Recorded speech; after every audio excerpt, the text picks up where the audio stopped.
السلام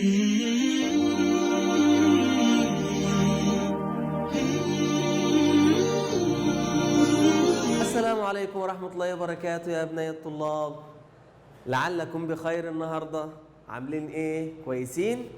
النهاردة معاكم الأستاذ خالد العشماوي، مدرس مادة العلوم في مدارس التعاون الأهلية، والدرس معانا النهاردة اسمه الحيوانات تنمو وتتغير. تنمو وتتغير. طول بالك يا أستاذ خالد، واحدة واحدة علينا،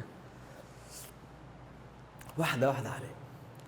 نتفق معاكم كده. في الدرس الماضي اتكلمنا إن الحيوانات لها أشكال مختلفة، منها الثدييات تلد وترضع صغارها، منها الطيور ممتاز، منها الأسماك ممتاز، منها الزواحف ممتاز. كل دي مخلوقات حية تسمى الحيوانات. هضرب لك مثال أولا. المثال الأول اللي معايا اسمه إيه؟ وليكن مثلا زي هذه الماعز. شوف كده الماعز ده،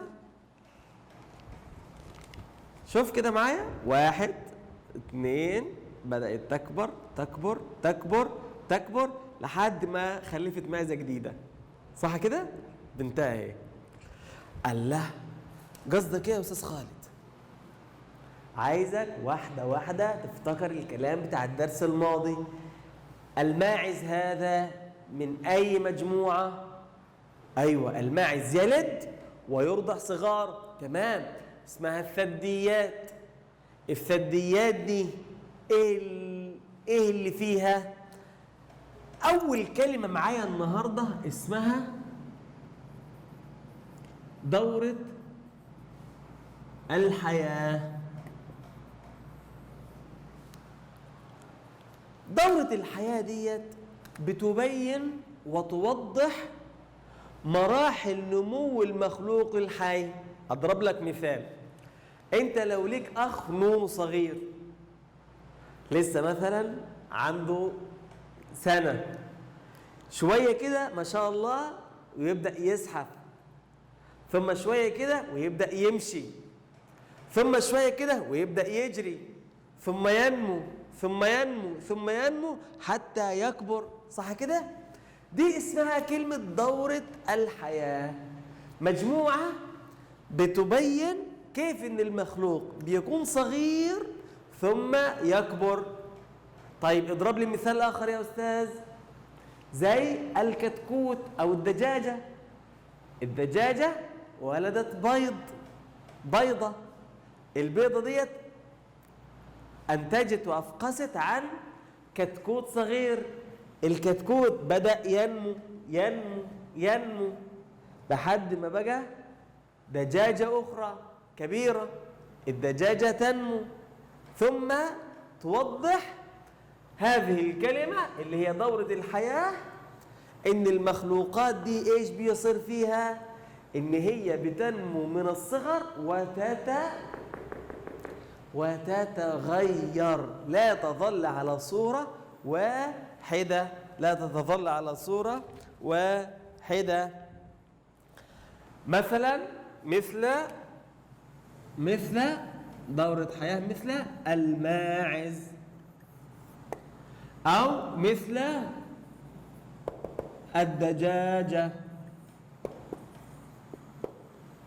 طيب هناخد دورة حياة ولتكن مثلا الفراشة. دورة حياة الفراشة.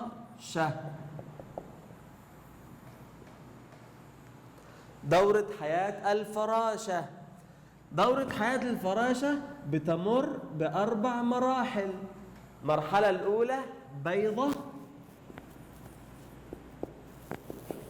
المرحلة الثانية يرقة،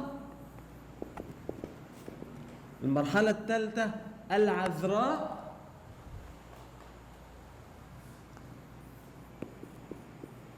المرحلة الرابعة الفراشة. أستاذ أنت إيش الكلام هذا؟ أقول لك ولا يهمك، واحدة واحدة.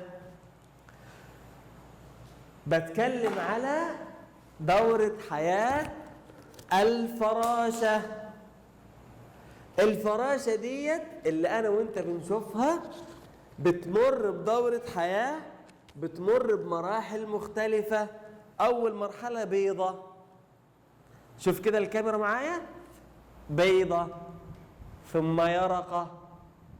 اليرقة دي شكله صغير. كلمة يرقة علشان لا تنزعج، هي يعني مخلوق حي صغير جدا، لسه كده صغير، مو كبير، ليس كبير، لم تتضح معالمه. يرقة ثم عذراء. أستاذ طول بالك يا أستاذ، إيه الكلمة الجديدة دي؟ أقول لك ولا يهمك. اليرقة دي بتكبر وتنمو، وما بتكبر وبتنمو بتدينا، قول سبحان الله، بتلف حوالين نفسها غشاء وتحبس نفسها، اسمها العذراء. ثم بعد مدة زمنية تقريبا 20 يوم تفقس، تعطينا ايه؟ الفراشة. الفراشة الصغيرة دي ثم الفراشة الكبيرة اللي انا وانت بنشوفها. ايه اللي لاحظته هنا يا ابني؟ بص، وصلت الى الفراشة الكبيرة ازاي؟ ايه اللي لاحظته هنا؟ قلت لك الحيوانات تنمو وتتغير. الحيوانات تنمو وتتغير. وضربت لك مثال بالماعز، الماعز، وضربت لك مثال بالدجاجة، وضربت لك مثال بدورة حياة الفراشة. يرقة بيضة، ثم يرقة، ثم عذراء، ثم فراشة، وفراشة كبيرة. هنا السؤال المهم، السؤال المهم، لازم تكون مذاكر الدرس اللي فات وفاكره كويس، لأن الحيوانات بتختلف بعضها عن بعض. فأنت لازم تكون عارف إن الماعز مثلا من الثدييات، يلد ويرضع أبنائه، وعارف إن الدجاجة من الطيور تبيض ولا ترضع أولادها.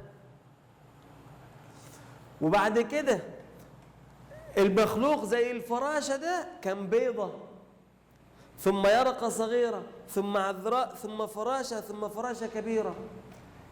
السؤال هنا بيختلفوا ليه عن بعض؟ أقول لك لأن هم في الأساس مختلفين. هنا الماعز من الثدييات، هنا الدجاجة من الطيور، هنا دورة حياة الفراشة من الحشرات. علشان كده الحيوانات تنمو وتتغير. وأنا وإنت كنا صغيرين وبدأنا نكبر نكبر نكبر حتى صرنا على ما نحن عليه، حتى صرنا على ما نحن عليه. أنت في صف ثاني ابتدائي وأنا عندي أكتر من 13 سنة. تمام يا أولاد؟ تمام يا أستاذ. منتظر أي سؤال وأي استفسار منكم إن شاء الله على منصة المدرسة، وهنجاوب عليها بأمر الله أنا وزمايلي. يا رب تكونوا بخير، أراكم في خير وأترككم على خير. كان معكم الأستاذ خالد العشماوي، والسلام عليكم ورحمة الله وبركاته. في حفظ الله ورعايته، في حفظ الله ورعايته. السلام عليكم.